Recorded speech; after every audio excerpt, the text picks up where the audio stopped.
have another hat to try. Oh. Because I feel like Matt has had a hat all whatever episodes we've had, like 3 or whatever it's been. And so I feel like I need to find a hat, too, to fit in. And I don't remember anybody saying we all needed hats. well, no, I know. I didn't want to feel left Welcome out. to the Ambidextrians. My name's Jordan. This is Fat. Okay. You're so proud of your stupid joke. You want to know what the fun...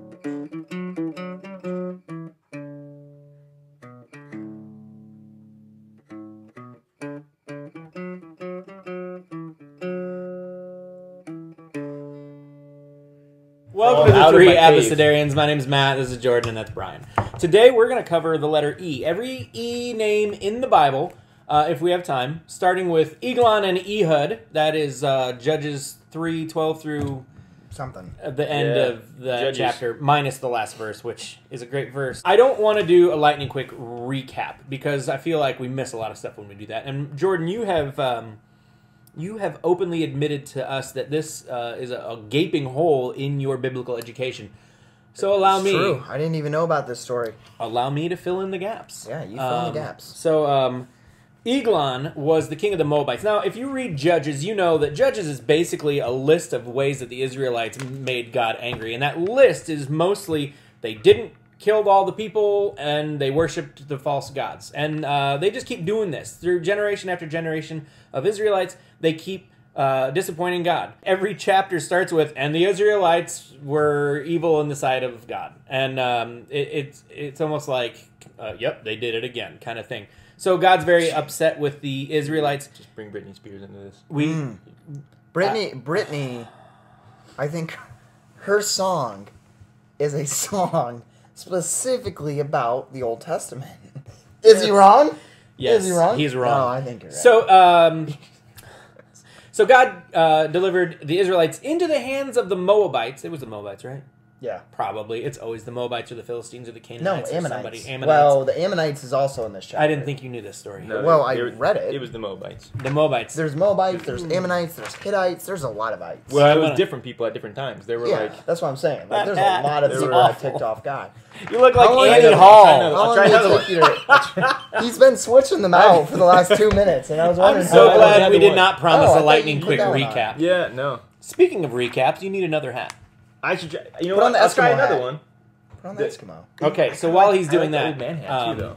That's I like pretty this one. phenomenal. you know what? You got little nose hairs. I have a lot of nose hairs. I'm like- 41. it's like Yeah, that's chilling what out happened. That's there. why we don't want a high-def camera. But you look pretty good. I should. Oh, my word. Last week it was your fingers. This week it's your... Are we still in the lightning recap? As always, here's the lightning quick recap that we thought we could do without. Ehud was a judge of the Israelites, and he was left-handed, which was very rare at the time. Ehud brought to the king of the Moabites a tribute. Having paid the tribute, Ehud and his people, they turned around and they left, but once they got to the edge of the Moabite nation, they discovered some statues that had been built in honor of a bunch of pagan gods. Ehud took a dagger that he had made special for the occasion, and being a lefty, he strapped the blade to his right hip. Now, if you were a right-handed person, you would have worn your sword on the left hip. So when Ehud went back to King Eglon's palace, the guards there checked his left hip and found no sword. So Ehud was able to sneak the dagger into the palace. When Ehud got to the king's chambers, he said, "I have a secret message for you and only for you." So King Eglon, not wanting to share his secret with anybody, sent his servants out. And Ehud said, "Here's the message God has sent to you." And he stabbed Eglon right in the gut. Now, the thing about Eglon is he was really, really fat. So fat, in fact, that when Ehud stabbed him, his fat folds rolled down over the handle of the dagger, and it prevented Ehud from removing the dagger from the wound, so he had to kind of leave it behind.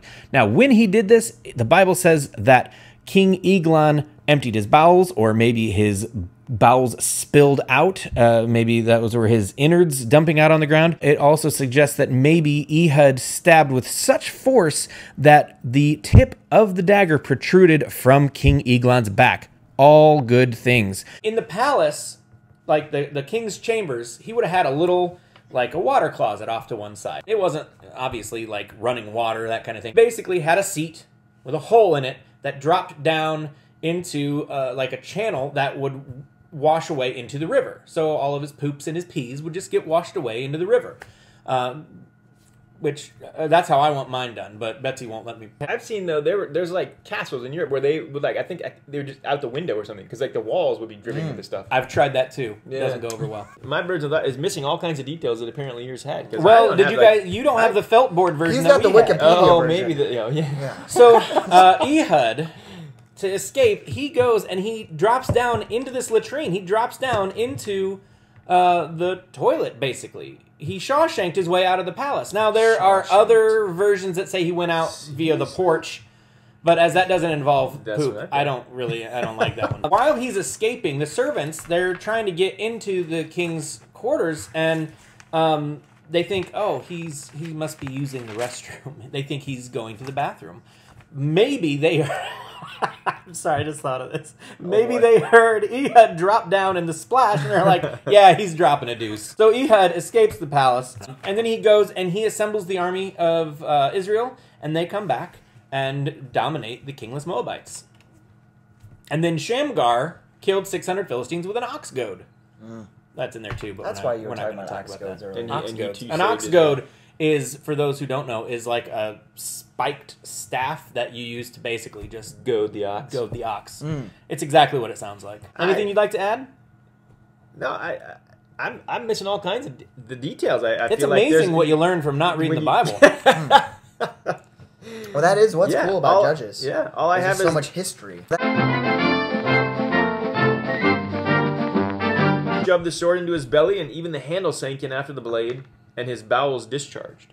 Nice. What I thought was interesting. This is kind of goes back to the whole thing of Judges. Like it's a recurring theme. It's like a Groundhog's Day kind of thing where he keeps coming back. So it's the people do evil in the sight of the Lord, and then he gets mad at them, and then they cry out and they're like, wait.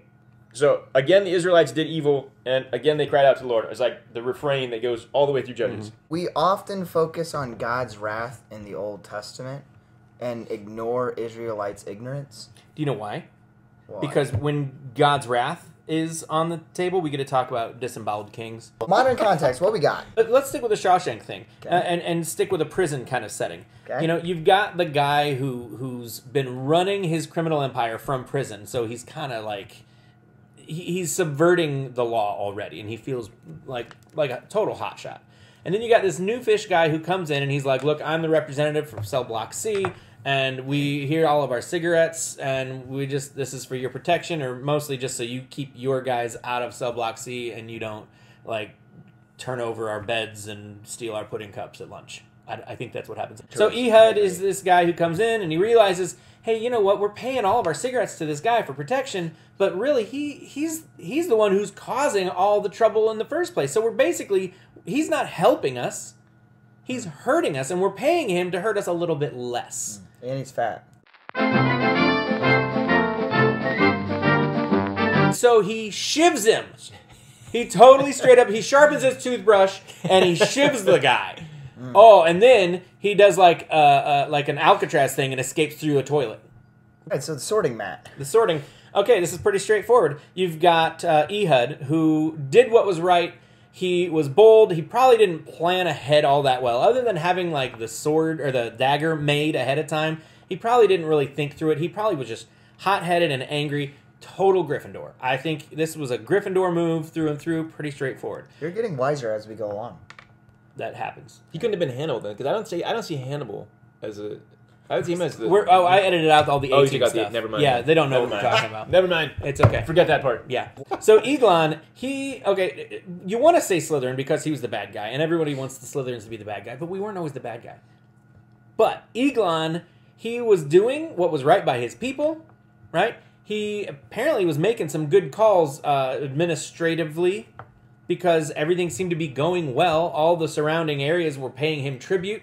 And he knew enough about the people paying him tribute that when Ehud came and invoked the name of God, he had enough respect for these people paying him tribute that he rose, which basically made a bigger target for Ehud to whatever. But Because he's fat. so I'm going to put Eglon in Ravenclaw. Of course you are. I spoke too soon. You I wanted a I Ravenclaw. spoke too soon. Cut out the first, like 2 minutes ago, I said you're getting wiser. This just occurred to me. I know we're in the middle of the sorting mat section. Yeah, I know. But he never got the message. Like I think that was... He died thinking, wait a second, but what was the message from God? So you think he was like, okay, yes, I get that you stabbed just killed me. Hilarious prank, but go back to the other thing you were talking about. Like he was still waiting for the message from God. I Like, don't think so. I think he was don't like, know, man. oh, that message sucks. I think he got the point. But thank you. Thanks. I don't know, man. That was terrible. Well, ladies and gentlemen, hope that you enjoyed the good content, and then that over there. Do you know what I have from last week that I didn't show people? Oh. Was I actually drew up a timeline of people. No, don't turn it off yet, Matt. I have a timeline of people.